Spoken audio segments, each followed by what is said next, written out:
Hello everyone, so I thought I'd give you a very quick update on the project because this is pretty cool and I'm excited to show you. I assume you can see me because I can't actually see the screen. But I want to, because I've been looking at how I can prepare the binaries for testing so that you guys can have a mess about with it before, finished it, nightly builds and stuff, and how I can provide a way that you can program the ESP without needing any tools. You don't have to mess about downloading the Arduino CLI or any of that stuff. Previously, with my internal consolizer, I built an application, an exe, that you would run and it would do everything. But the trouble is, obviously that only works on Windows, and there's always that little bit of uncertainty when you download some random application. You don't know if it's legit or not. So what I've built, and I'm going to show you now, is essentially all through a website. So if I turn the screen around, yes, you can see that. So I've got this little website. So if I connect to the ESP, see it's connecting. There we go, we're connected. So if I read from the console, it's reading for serial data. This is all in development, by the way. It will look a lot prettier. But I don't know if you can see, it says there, I'm not alive, because that's what I decided to put. So if I go over here and change the code to remove that and say I am alive, and if I can do this with one hand, I rerun the build script.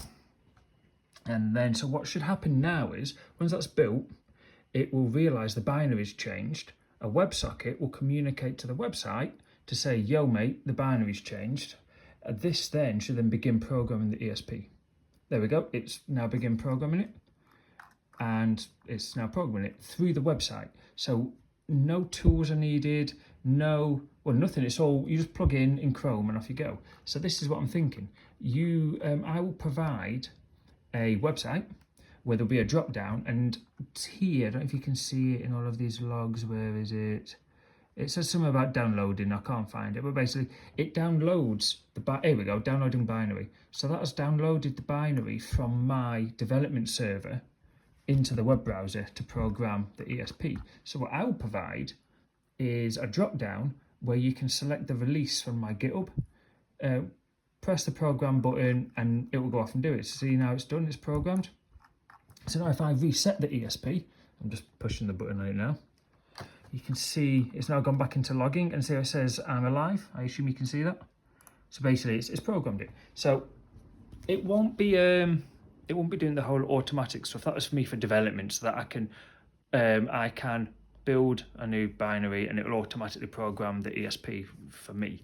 But that concept that I've now managed to get working, I think will work quite well for you guys, for early testers, but also for sort of once it's, I guess, production ready, I suppose.